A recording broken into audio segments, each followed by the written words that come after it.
Então, essa comissão especial de gestão das guardas e defesa civis, faltou o civil ali, porque eu não sou muito habilidoso com internet, mas faltou o civil da OAB, ela foi instituída dia 26 de janeiro. Essa comissão, portanto, ela é recente, é nova, muito nova. Ela não tem de atuação mesmo, se nós formos computarmos, né, nós temos aí não mais do que 2 meses e meio de atuação forte. E obviamente, essa comissão é uma dissidência de uma outra comissão, que já se criou muitos problemas aqui por conta disso, porque entende-se de que, na verdade, essa comissão ela faz parte da questão da segurança pública. E aí, nós até estabelecemos dentro da nossa comissão, que eu vou apresentar os componentes, alguns se encontram aqui, inclusive alguns parceiros, alguns colaboradores que não são advogados, entretanto, estão agregados a essa comissão. Nós estabelecemos que seria proibido falar em segurança pública, né? Excluímos, fizemos como a ONU vem fazendo, excluímos a questão pública e estamos trabalhando só com a questão de segurança, né? E eu faço questão de já começar a anunciar algo que efetivamente nós estamos trabalhando fortemente, que é a questão da segurança humana, segurança urbana, segurança comunitária, que é o futuro. Eu acho que é o futuro. E até antes de iniciar e falar sobre essa palestra, que de uma certa forma já começou a criar uma certa polêmica, eu preciso apresentar algumas pessoas. Inicialmente o Cantelli, que está aqui ao meu lado, ele, desde o ano passado, ele é inspetor da Guarda Civil Metropolitana de São Paulo. Desde o ano passado nós estamos fazendo um trabalho forte, porque de uma certa forma eu me sensibilizei com a causa da Guarda Civil, até por conta do que vem ocorrendo nesses últimos anos. Acho que a maioria de vocês é jovem o suficiente e não vão lembrar quando a Guarda Metropolitana foi instituída em São Paulo pelo Jânio Quadros. Um ou outro aqui, talvez um pouco mais velho como eu, não tão velho, obviamente, porque eu não sou tão velho, mas eu me lembro de que quando a Guarda foi instituída pelo Jânio Quadros, ela tinha um propósito, muitas polêmicas na época. Nós tivemos guardas que foram presos por portar armas, enfim, muitas polêmicas, mas ela tinha um objetivo naquela oportunidade. Isso já tem quantos anos? 30 anos? Já quantos anos? Aproximadamente 30 anos. O Jânio Quadros acho que foi eleito em 80, 90, 80 e pouco? Acho que foi 80 e alguma coisa. 86, quem falou? 86, está aqui, ó. 86. Então nós temos aí praticamente aí quase praticamente 86, 96, 2006, 2016 então completará 30 anos. E naquela oportunidade a Guarda já tinha uma concepção que era justamente essa questão da segurança comunitária, que me atrai, que me deixa, eu diria que, sensibilizado com essa causa que há 20 e poucos anos já se pensava desta forma, a questão de segurança. Portanto, depois de 26 anos, nós instituímos a Comissão Especial de Gestão das Guardas e Defesas Civis, né, do Estado de São Paulo. Demorou bastante até. Mas eu quero aqui apresentar os componentes da comissão, e quero rapidamente, porque essa palestra, eu pensei muito como fazer essa palestra. Mesmo porque, para quem está acostumado a pegar o microfone e começar a falar de forma desenfreada sobre a questão do júri, é muito difícil até eu lidar com esse tipo de material, porque a minha relação sempre foi humana. Eu sempre gostei de lidar com gente, e não com máquina. Por isso que eu falo que eu conheço bem a alma humana.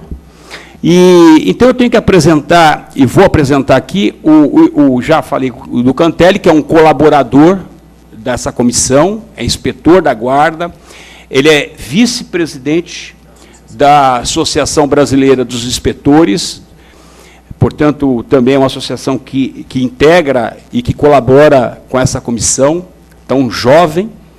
Eu tenho aqui o Mastro Mauro, que é conselheiro desta casa, aqui do meu lado esquerdo, que fez um trabalho fantástico na comissão de prerrogativas da Ordem, foi vice-presidente das prerrogativas, enfim.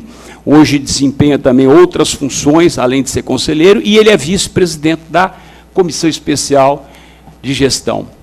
Tenho aqui o Joselito, que se vocês conheceram, Joselito é o secretário-geral da nossa comissão, e, portanto, esse é o staff da comissão, eu diria, e nós estamos conduzindo, mas ela é muito maior do que isso, porque nós resolvemos abrir completamente. Então, nós convidamos o meu amigo Fábio Gomes, que está aqui no meio entre o Joselito, que veio especialmente do Rio de Janeiro para cá, porque ele é do Rio, ele é diretor-presidente do grupo Informa, e a razão pela qual o nosso amigo Fábio se encontra conosco aqui.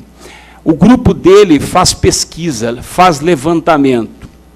E, como tudo aqui na Ordem, a gente depende exclusivamente de parceiros, de pessoas que gostam, são apaixonados por que fazem.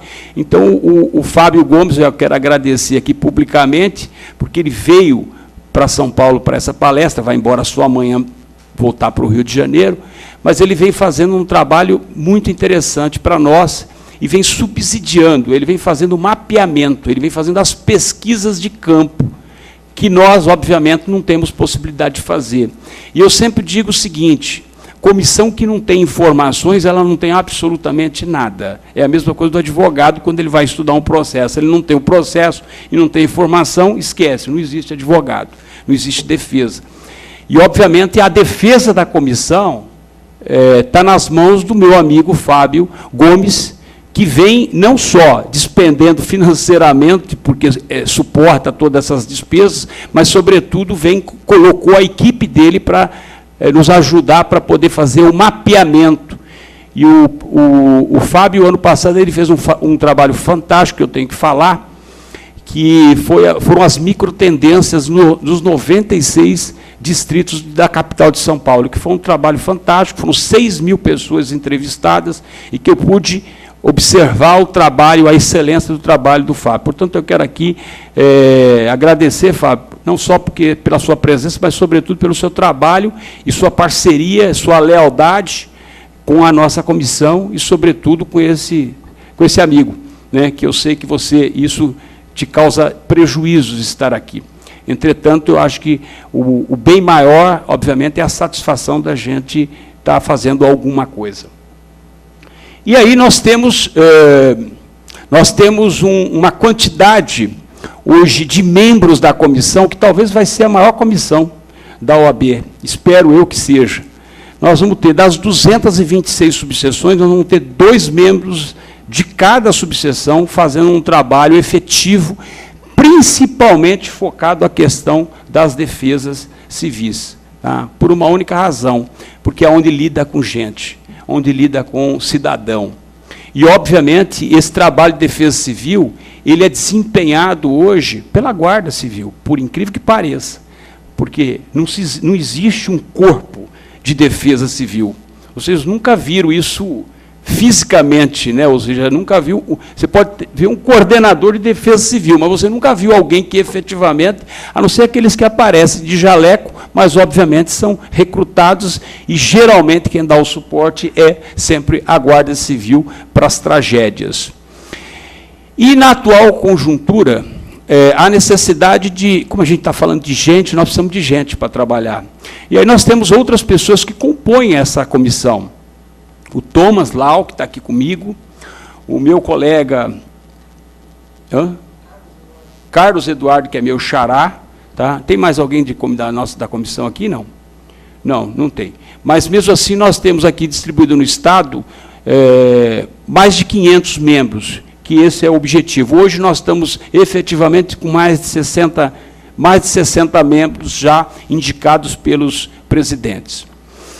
E, muito bem, indo direto à questão, ao ponto, eu confesso a vocês que eu pensei como fazer, discutimos, inclusive, a questão de como apresentar esse trabalho e como dar visibilidade a essa questão de uma comissão tão recente, uma comissão tão jovem, uma comissão tão nova como essa que nós assumimos agora. E aí eu sempre digo o seguinte: não adianta eu apresentar uma palestra onde tudo é bonito, onde tudo é lindo, né, onde as coisas, parece que nós vivemos num país de primeiro mundo, e, na verdade, nós não vivemos num país de primeiro mundo. Nós vivemos num país, numa cidade, num estado, que constantemente convivemos com tragédias, né? E essas tragédias, elas já não mais nos assustam, ou seja, já não é mais surpresa a tragédia. Se nós estamos aqui e, de repente, ligarmos aqui o televisor, ligarmos os veículos de comunicação e ouvirmos alguém, um jornalista, anunciando de que um avião da TAM ou da Gol varou aqui a pista de Congonhas e caiu em cima do Jabaquara e morreram 200, 300 pessoas, isso, num primeiro momento, nos assusta, mas, no segundo, na verdade, já não é mais surpresa.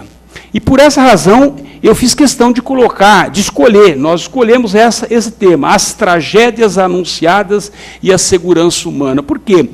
As tragédias anunciadas, porque, na verdade, elas se repetem. Se a gente for pensar, ou seja, nós estamos a qualquer momento esperando o anúncio de uma próxima tragédia, né? O que é que vai acontecer daqui a alguns minutos? E por que razão? Por uma única razão: nós não temos habilidade em trabalhar com prevenção. Não existe isso.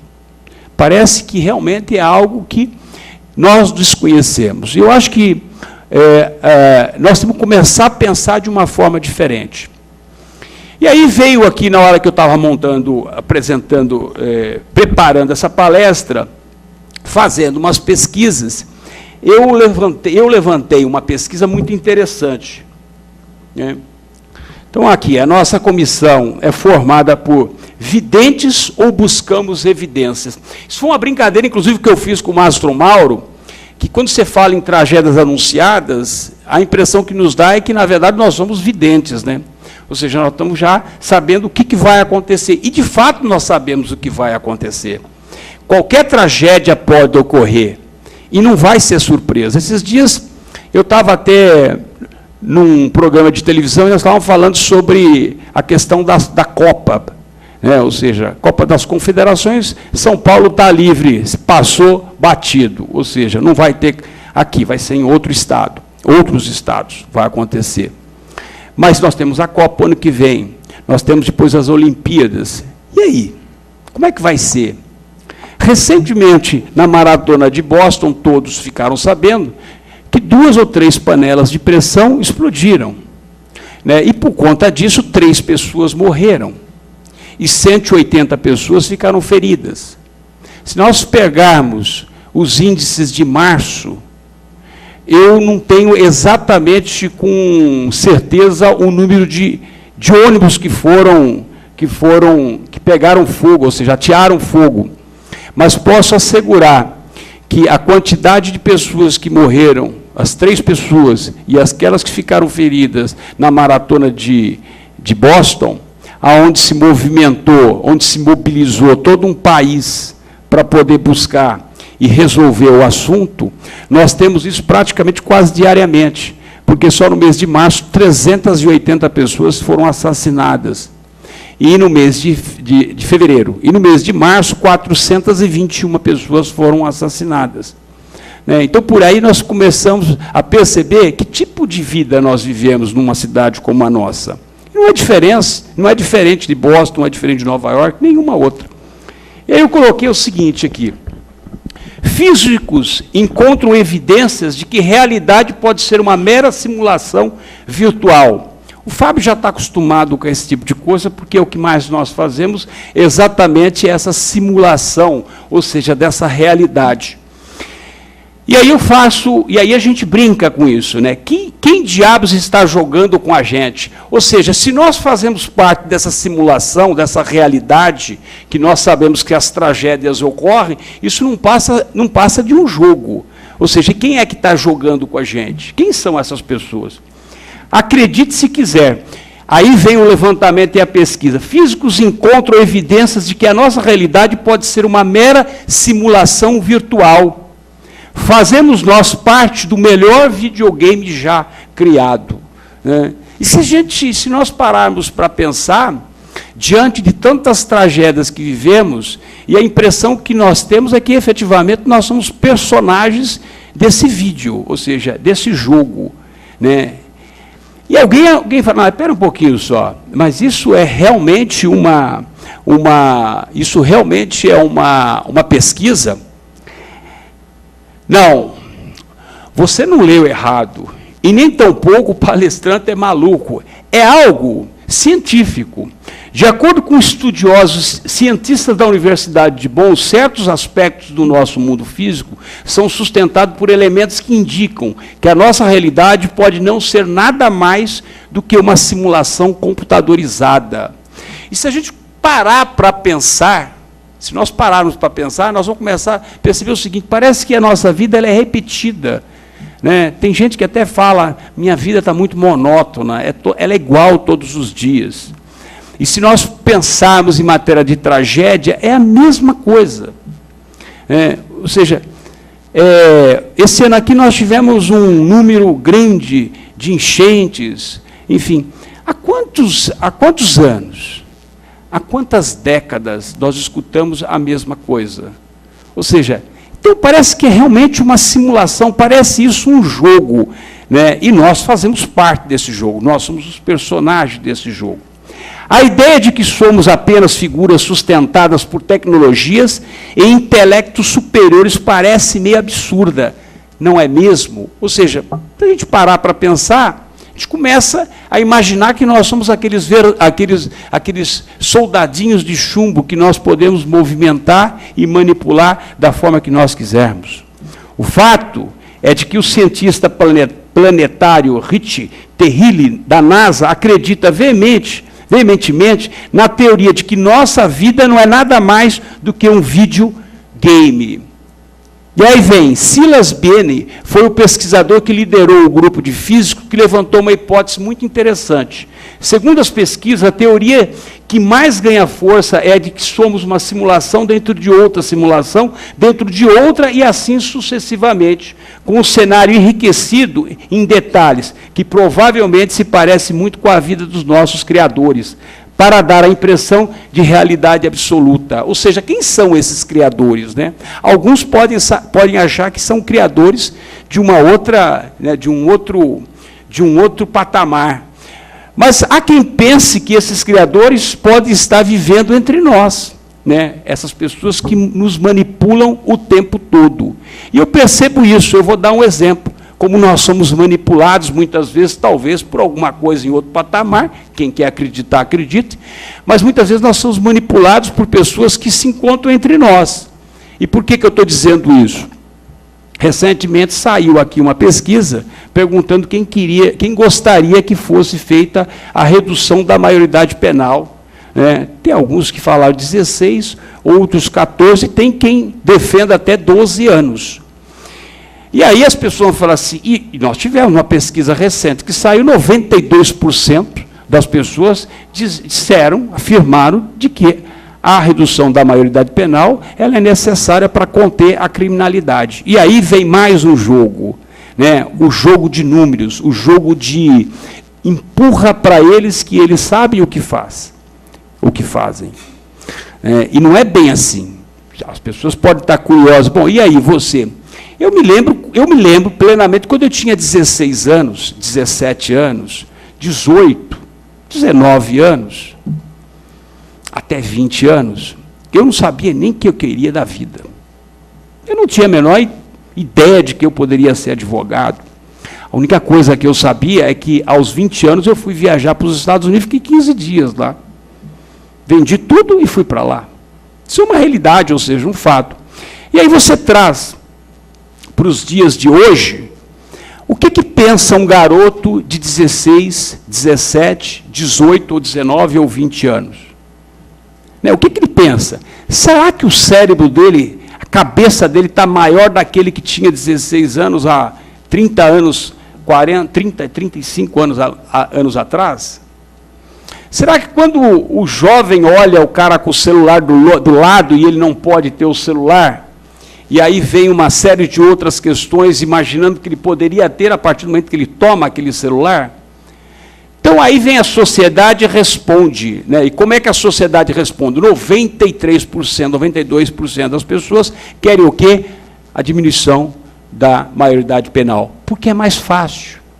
É mais fácil você resolver diminuindo, né, e jogando as pessoas na vala comum, ou seja, garotos na vala comum, do que qualquer outra coisa. E aí vem uma questão interessante, que esses dias me questionaram. Eu falei, todo mundo está falando em redução da maioridade penal. Só que ninguém pensou o seguinte, e o crime de pedofilia? Aquele que era menor, deixou de ser menor, é maior. E a prática do crime de pedofilia, como é que fica?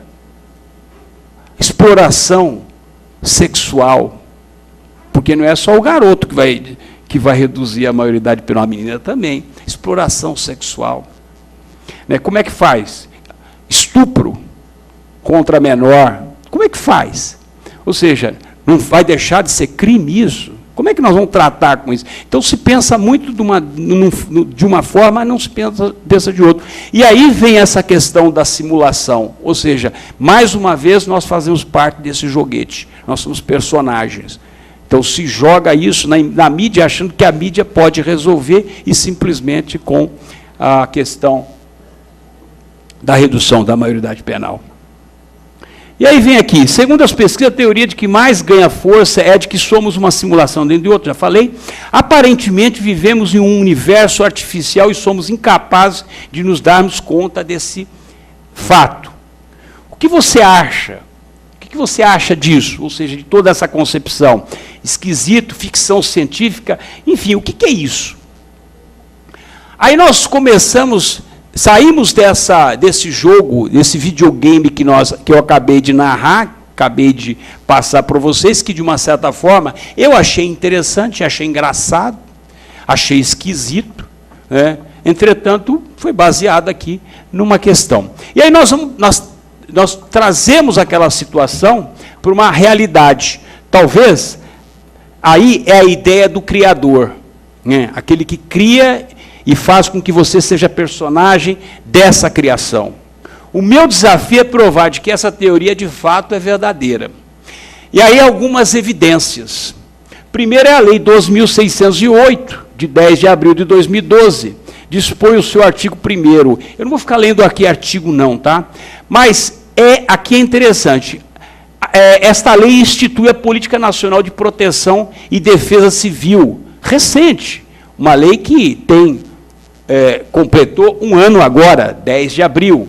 Dispõe sobre o Sistema Nacional de Proteção e Defesa Civil. E havia uma série de siglas, Conselho Nacional de Proteção e Defesa Civil, autoriza a criação de sistema de informações e monitoramento de desastre e dá outras providências. O caput do artigo é muito interessante, porque a impressão que nós temos é que, de fato, tudo isso funciona, ou funcione. Parágrafo único. As definições técnicas para a aplicação desta lei serão estabelecidas em ato do Poder Executivo Federal. Começa a aparecer aqui um dos nossos criadores. Né? Aí vem aqui, dispõe o artigo 2º, o parágrafo 1º, o parágrafo 2º, dever do Estado, da União, aquela coisa toda, né? Medidas necessárias de redução e risco de desastres, né? Aí vem as medidas previstas no caput que poderão ser adotadas, de orçamento, aquela coisa toda. Aí vem uma coisa interessante, estrutura do Sistema Nacional de Defesa Civil. Isso é algo surpreendente. Então nós temos o Ministério da Integração Nacional.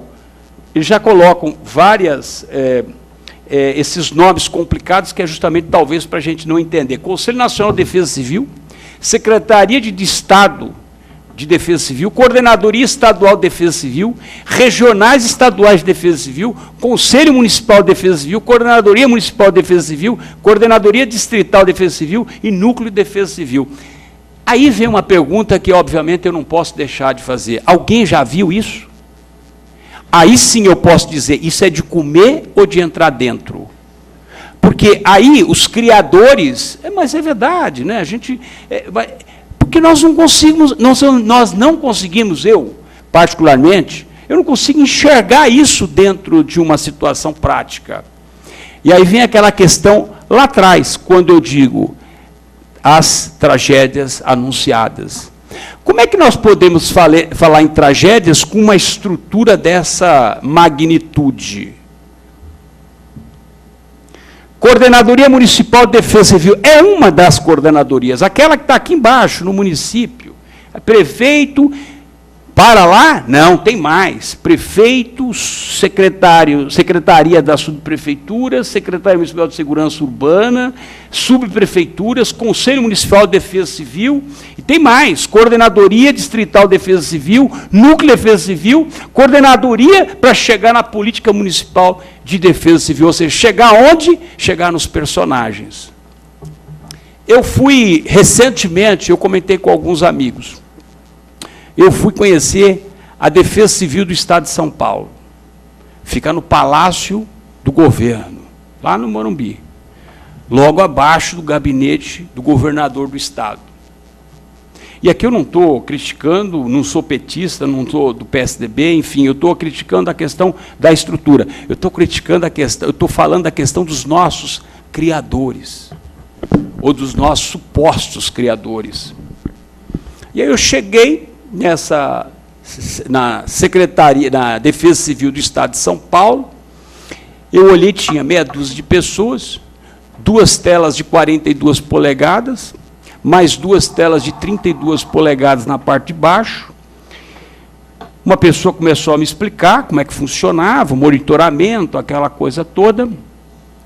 Eu olhei para a menina que estava do meu lado e eu digo, nós vivemos na Normandia ou na Dinamarca.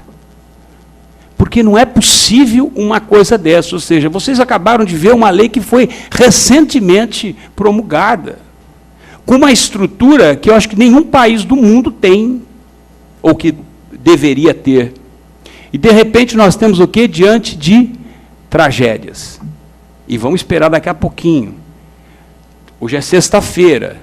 Quem que não entra em alerta na sexta-feira? Porque os crimes ocorrem a partir de sexta, a partir de quinta, começam com maior intensidade. Planos preventivos de defesa civil, princípios. Aí vem uma coisa, princípios, já coloca, né? Princípios. Conhecimento e mapeamento dos riscos. Eu nunca vi nenhum mapeamento de risco. Planejamento de ações preventivas destinadas a minimizar e gerenciar os riscos ambientais existentes na cidade de São Paulo. Planejamento de ações de respostas a emergências e planejamento de ações da ajuda humanitária. Aí, como um bom curioso, aquele que viveu a vida inteira em tribunais e lidou sempre com, de um lado, a vida e do outro lado, alguém que morreu, efetivamente, eu fiz uma pergunta básica, para a defesa lá, para a pessoa que coordena a Defesa Civil do Estado de São Paulo. Perguntei quantas casas emergenciais tinham disponíveis no caso de uma tragédia. Nenhuma. Ou seja, como é que você fala em prevenção? Como é que você fala em solução? Como é que você fala em ações da ajuda humanitária se você não tem uma casa emergencial? Onde você... E aí as pessoas, bom, isso não é um problema meu. Muitos de vocês devem estar falando isso. Não é problema meu. Isso é problema de pobre. Né? Não, é problema nosso, sim. Eu acho que é problema de todos nós, porque nós somos os personagens. E eles também são os personagens de tudo isso. Planos preventivos de ações da cidade de São Paulo. Aí vem aqui um monte de coisas. Chuvas de verão, Transpetro, com gás, baixa umidade, baixa temperatura, animal, abelhas, produtos perigosos, monitoramento participativo, integração da Secretaria Municipal do Verde e Meio Ambiente, Defesa Civil na escola, Grupo de Trabalho Resíduos Sólidos, Comitê de Mudanças Climáticas. Mais uma vez, nós temos o quê? Nós temos uma estrutura fantástica. Mas nós continuamos naquela expectativa de qual próxima o quê? A próxima tragédia. Por quê? Se eu for perguntar aqui para o nosso amigo inspetor da Guarda Civil, Cantelli, e saber dele se isso de fato é monitorado, se isso de fato, na prática, é realmente cumprido, eu tenho absoluta certeza que ele vai, uma ou outra talvez ele vai indicar, mas não a totalidade da forma em que está colocando, porque na verdade não existe. Aí nós temos uma lei de 15.022, de 6 de novembro de 2009, recente, essa lei não tem 4 anos, né? Cria o programa de prevenção aos incêndios nas favelas do município. E é engraçado, que é o Previm. É muito engraçado. Todo mundo acha que resolve uma solução criando lei. Então, tá bom, tem um problema, vamos lá, criamos uma lei. Temos um problema com o menor, vamos lá, diminuímos a maioridade penal, porque aí nós estamos resolvendo o problema. E aí tem aí o objetivo, reduzir a vulnerabilidade, organizar palestra de conscientização, distribuição de material didático, confecção e afixação de cartazes em locais visíveis à população das favelas, programa de associações de voluntários, brigadas de incêndio e oferecimento de cursos de capacitação. Isso é uma lei que está o quê? Desde 2009, novembro de 2009. O que deveria, essa lei, ela foi criada especialmente para as 1.636 favelas que tem em São Paulo. O maior complexo de favelas da América Latina, só perde para o México, que não é América Latina, e sim América Central. Maior do que o Rio de Janeiro, o dobro do Rio de Janeiro. Né? Ou seja, então uma lei que efetivamente foi criada para o quê? Para conter exatamente essa questão dos incêndios que nós sabemos. Aí vem a questão da responsabilidade da Coordenadoria Municipal de Defesa Civil, mais uma vez, nós falamos. Vem aí os artigos. E a nossa impressão diante desse complexo é o que eu já disse. Quem vê pensa que estamos na Normandia, Dinamarca, Noruega, Suécia, Suíça e outros países civilizados, pela estrutura que nós temos. Ou seja, não é possível que um país que pense numa lei ou em várias leis, e efetivamente não consegue colocar em prática aquilo que efetivamente elabora. Novamente vem aquela questão dos criadores, né, dos supostos criadores, né, e nós, os personagens.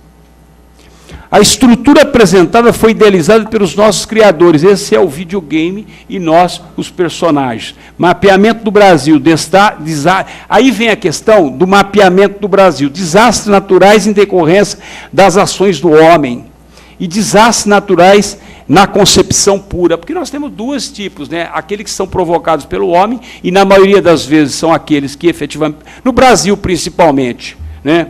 No Brasil, será que no Brasil, vamos falar aqui primeiro a consequência dos desastres naturais em decorrência das ações do homem no Brasil. Preocupação das perdas materiais. E isso é engraçado, porque a pessoa, quando ela no trânsito vai lá e bate no outro carro, ela processa, ela faz o diabo para poder se ressarcir daquele prejuízo material. Agora, você não consegue ver ninguém processando uma outra pessoa em função da perda da vida humana, com raríssimas exceções. Então, o valor que se dá à perda material é infinitamente maior do que o valor, a perda da vida. Manutenção dos desastres pela omissão do poder público. A vida humana é o que menos importa. A prevenção é um sonho. E conviver com o desastre é uma paixão. Parece coisa de poeta, né? A prevenção é um sonho. E conviver com o desastre é uma paixão. Porque a impressão que nos dá é exatamente, nós somos apaixonados pela desgraça alheia. E não vai muito longe. É só assistir o Big Brother. Né? Porque ali, se a coisa estiver calma, o Ibope vai lá -1. Mas se as coisas eles estiverem se pegando, e a promiscuidade, parecendo mulher pelada, ou seja, quase praticando sexo de todos os tipos, obviamente o Ibope sobe. Então, isso é o reflexo de dessa paixão pela desgraça, pela paixão. Não estou dizendo que o sexo é uma desgraça, o sexo é gostoso, é óbvio. Mas, obviamente, eu estou falando de uma outra questão. Eu estou falando de situações de vida humana. Desastres naturais da concepção pura. A sorte que o Brasil não tem terremoto, não tem tufão, não tem furacão, não tem ciclone, não tem pestes, não tem inundação. As únicas pestes que tem lá estão em Brasília. As inundações, tsunami, vulcão, mudanças climáticas. Então, ou seja, nós não temos nada disso. Algumas mudanças climáticas, já disse das pestes. Então, percebemos claramente de que, perto do que existe aí fora, nos países, os países da América do Norte, ou a própria Europa, alguns países da América do Sul mesmo, que sofrem, da Europa com vulcão, do Oriente, da Ásia, que sofre com tsunami, com inundações, com milhões de coisas, e vocês percebem que, claramente, que o trabalho deles é um trabalho de prevenção. Por quê? Porque são tragédias que vão ser anunciadas, mas o anúncio se dá por eles. Eles anunciam que isso vai acontecer. Nós não. Nós já sabemos que a tragédia vai ocorrer. O que vivemos e como vivemos? Os desastres com causas naturais são tratados com prevenção, objetivando a preservação da vida humana, anunciando a tragédia a ser enfrentada. Os desastres com causas naturais em decorrência das ações do homem são tratadas sem a menor preocupação com a prevenção, vivenciando a tragédia anunciada, sem a preocupação com a vida humana, valorizando sobremaneira o bem material. É sempre isso que nós pudemos observar. Olha aqui uma coisa interessante, isso no estado do Rio de Janeiro, que, aliás, isso foi uma coisa até conversada com o próprio Fábio, que é de lá do Rio. No Google Maps, suprimiram a expressão favela dos mapas do Rio de Janeiro. Omissão da identificação das áreas de risco é a vulnerabilidade dos turistas. Ou seja, o que fizeram? Aquilo que era favela do Morro do Alemão, da noite para o dia, acabaram com as favelas. Virou tão somente o Morro do Alemão. Então, quem conhece o Rio de Janeiro sabe, aqui nós temos o Fábio, que não só conhece e é do Rio de Janeiro, mas faz pesquisa de campo no Rio de Janeiro. Ninguém melhor do que ele para conhecer bem o terreno do Rio de Janeiro. Algo que, se você perguntar para o Fábio, é óbvio, GPS no Rio de Janeiro, para quem é turista, é proibido. Porque se a pessoa entrar no Rio de Janeiro com o GPS, certamente vai deparar com alguém empunhando uma R15. Talvez agora um pouco menos, com as UPPs e tal, mas se você for pensar algum tempo atrás, mas mesmo assim não justifica, porque a favela não é um sentido pejorativo, é uma denominação pejorativa, mas é uma prevenção, ou seja, para que as pessoas fiquem atentas. Se ela quer entrar, mas ela tem que saber. Então, isso é uma coisa. Então, proporciona a retirada, suprimir, quando suprimir essa expressão favelas, proporcionar a sensação de segurança. Essa é a sensação. Então, a prevenção nas áreas de risco é a identificação das favelas. E assim acontece também em São Paulo. Não vai ser difícil de acontecer em São Paulo isso. Porque nós temos 1.600 favelas. E aí eu não sei se dá para ver, mas acho que não. Isso foi que eu extraí do Google. E aí aparece só Morro do Alemão, é onde estão essas setas vermelhas. E se vocês tiverem curiosidade, é só verificar. Aqui também são os pontos que suprimiram a expressão favelas. Favelas de São Paulo. Nós falamos um pouco do Rio, também não vamos só ficar no Rio de Janeiro. São Paulo é considerada a maior cidade da América Latina em quantidade de favelas, equiparando-se só à cidade do México, 1.636 favelas. Esses dias, recentemente, nós tivemos uma tentativa de reintegração de posse de uma área aqui de São Paulo. Acho que todos ficaram sabendo, porque os noticiários anunciaram isso de forma bastante expressiva. E aí o que aconteceu? A polícia militar foi para fazer a reintegração de posse, porque o dono queria a propriedade.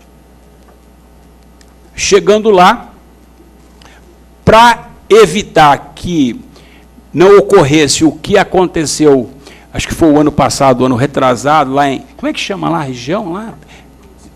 Não, Pedrelinho, como é que é? Aqui em São Paulo mesmo. Pinheirinho. Para não acontecer o que aconteceu em Pinheirinho, o prefeito fez? Assinou um decreto dizendo assim, está desapropriado e pode construir favela.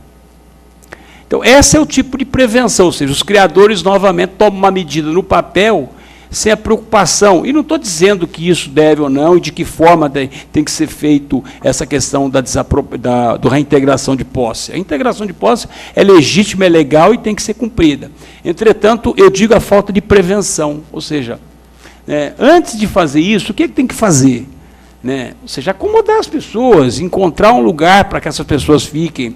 Esse é o tipo de prevenção que nós temos que fazer. Mas não, simplesmente numa canetada, cria-se mais uma favela. Para vocês terem uma ideia, nós temos 1,5 milhão de famílias vivendo em comunidades. Essa comunidade. O programa de prevenção de incêndios nas favelas estão em 50 comunidades, das 1.636, aquela lei que agora há pouco eu disse, de novembro de 2009, que foi criada, de lá para cá, só 50 favelas têm contemplada, 50 comunidades contempladas com a prevenção contra incêndio, ou seja, aplicado o Previn. Em 2012, foram 39 incêndios em favelas. A instalação de CPI dos incêndios em favela de São Paulo continua sem o resultado prático. Ou seja, nada se fez. E aí nós temos aí aquilo que efetivamente, que eu diria que é a vergonha nacional. Nós temos as favelas, as favelas nas beiras de rios.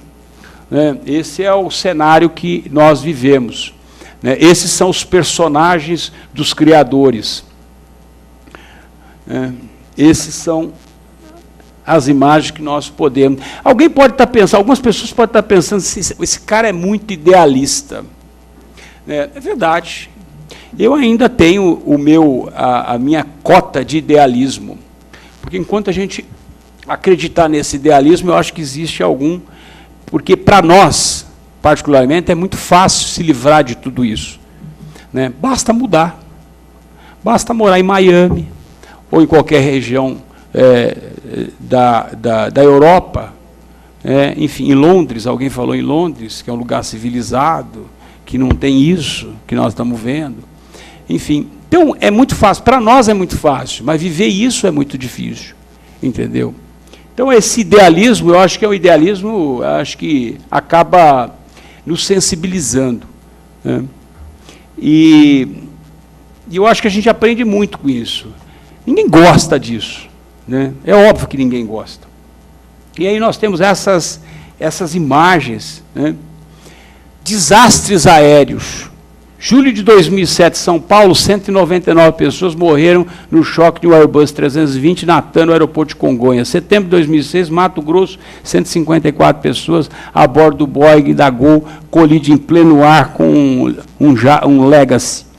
Outubro de 96, 99 pessoas morreram quando um Fokker 100 caiu no bairro de Jabaquara. Em junho de 82, no Ceará, 137 pessoas morreram no choque de um Boeing 727 da VASP. Maio de 2004, Manaus, 33 pessoas morreram na queda de um avião da Rico Linhas Aéreas. Abril de 80, Santa Catarina, 54 pessoas morreram em acidente. Ou seja, sempre a mesma coisa, não muda. Aí nós temos aí um Legacy, um avião da Gol. Aí nós temos a imagem do avião da Gol. Eu não coloquei aqui a simulação de que aconteceu. Ou seja, é engraçado porque você tem um sistema fantástico, e aí você para pensar, como é que você consegue 2 aviões se colidirem no ar? Ou seja, e está lá, tem na lei, os criadores inventaram todo o sistema de monitoramento do espaço aéreo. Entretanto, nós conseguimos ter situações como essa. Imagens como essa, datando o avião de Congonhas. Isso aconteceu recentemente. O último acidente que nós tivemos na TAM foi aqui em Congonhas. Não aumentaram 1 milímetro de pista, nem de escape, nada. E na época que aconteceu, eu estou dizendo porque, até de conhecimento de causa, que eu fui assistente de acusação no caso do avião da TAM, e quero dizer para vocês que só foi falha humana, né? Ou seja, não tinha groove na pista, estava chovendo, tinha lâmina de água na pista, né? E, portanto, o avião ele podia fazer, se planar sobre a pista, porque a pista não tinha o grooving, que o grooving é justamente aquelas ranhuras para o escoamento da água.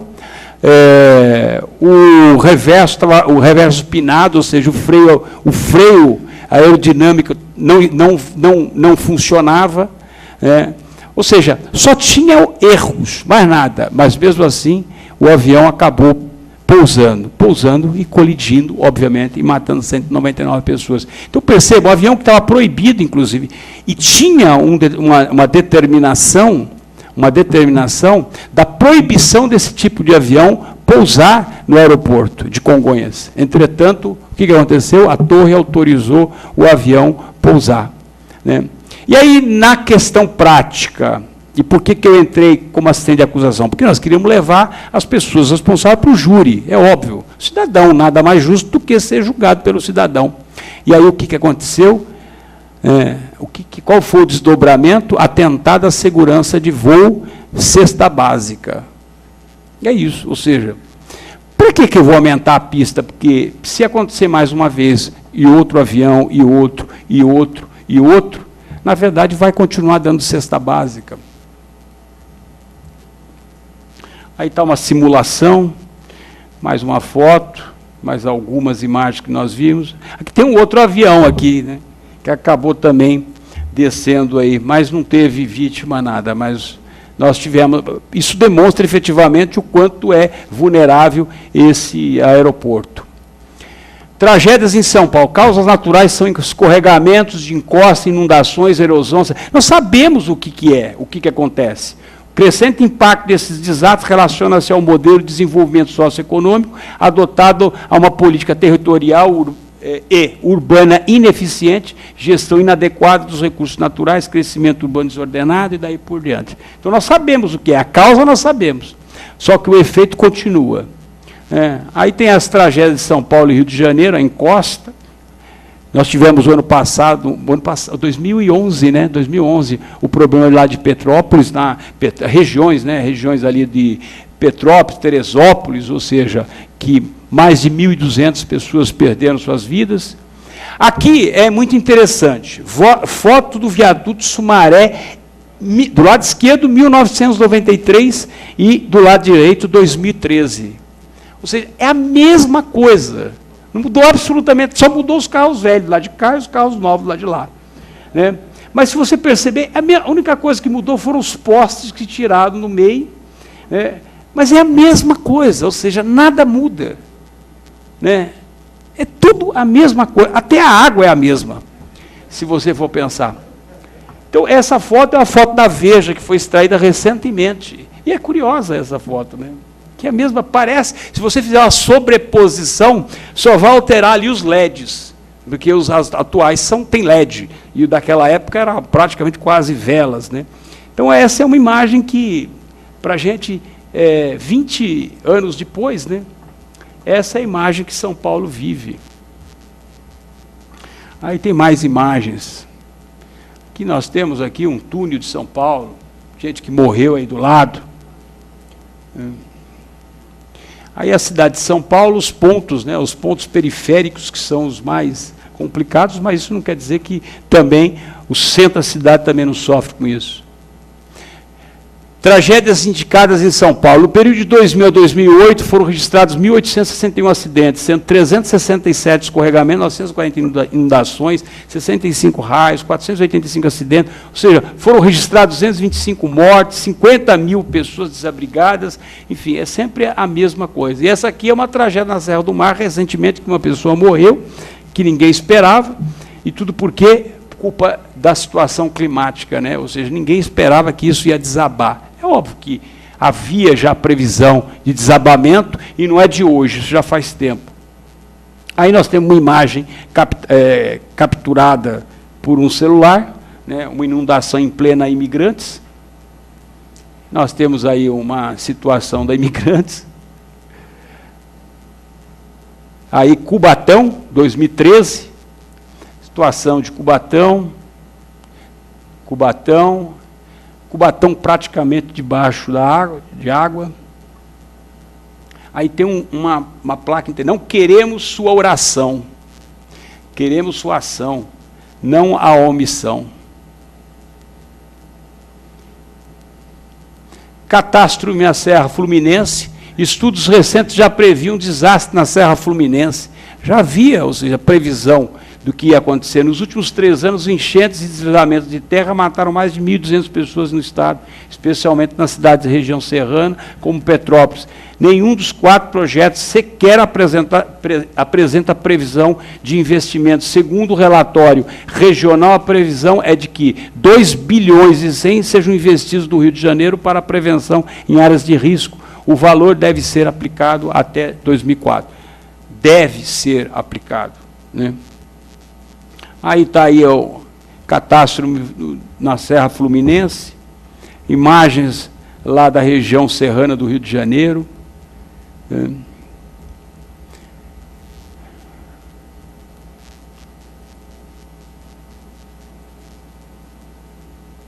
E aí vem já estou terminando, desastres naturais no mundo. No relatório da ONU, entre desastres naturais e outras catástrofes, causaram prejuízo recorde de 186 bilhões à economia global em 2012. Com as tragédias e desastres naturais, que incluem ciclones, terremotos, secas, enchentes, somaram 312 eventos no ano, só não incluíram aqui do Brasil, porque, obviamente, se fosse incluído do Brasil, o número seria outro, que provocaram a morte de 9.300 pessoas, e o número de pessoas afetadas por esse desastre chegou a 106 milhões de pessoas.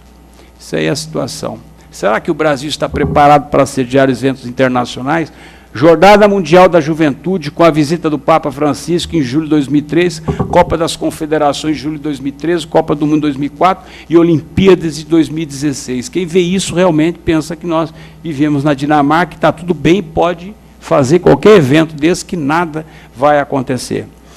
Aí deram a solução, né? Eu não sei se vocês estão sabendo, mas agora, a partir das Copas das Confederações, está proibido vender panela de pressão. Essa é a prevenção que vai ser feita. Entendeu? Será que o Brasil está preparado para sediar eventos internacionais? Essa é a grande dúvida dos brasileiros e do governo. Como assegurar a integridade física das autoridades e delegações e, sobretudo, dos brasileiros? Terrorismo nos Estados Unidos. Explosão na maratona de Boston foi considerada ato terrorista, classificado como crime federal, com a atuação do FBI, CIA e outros organismos de inteligência. No Brasil, como podemos classificar as ações criminosas? Simplesmente atos de vandalismo. O que o Brasil precisa? Combater a corrupção. Esses dias perguntaram para mim a respeito da maioridade, da diminuição da minoridade penal. Eu falei assim, olha, você resolve o problema de crime com os adolescentes acabando com a corrupção. No mesmo dia que o Vitor Hugo, né, o garoto que morreu com um tiro na cabeça depois de entregar o celular por um adolescente que ia completar 18 anos, 3 dias depois, no mesmo dia, a Polícia Federal fez uma ação, prendeu 97 pessoas, funcionários públicos, por desvio de dinheiro público. Ou seja, né, e aí você começa a fazer essa comparação. Né. Promover a infraestrutura social, isso é uma coisa interessante, porque durante muito tempo se falou tanto em educação, mas aí vem a questão, e a infraestrutura social, como é que faz? Como é que você vai trabalhar com isso? Alguém me disse, não sei se foi o Fábio que comentou isso comigo, alguém, não me lembro agora, que fizeram uma pesquisa numa comunidade qualquer e perguntaram para o garoto, você tem uma geladeira cheia, repleta de alimentos e um PlayStation, o que você quer? Ele, obviamente, escolheu o PlayStation. Essa é a questão estrutural, que é para mim, a base piramidal, humanizar as ações públicas, entender o significado de segurança humana. Isso é uma coisa que a gente vem batendo muito, né? Ou seja, eu acho que o maior desafio que o Brasil tem daqui para frente é realmente entender o que é segurança pública, o que é segurança humana, né? Porque esse é o objetivo maior, é realmente dar garantia dessa segurança humana para as pessoas. Objetivos: instrumentalizar os organismos da sociedade civil, conscientização humana, exigir o cumprimento das leis, fortalecer a base familiar, estabelecer metas para o novo milênio, cumprindo as orientações da ONU e atribuir missões. E aí vem essas questões de missões, né, as campanhas institucionais, realização do fórum.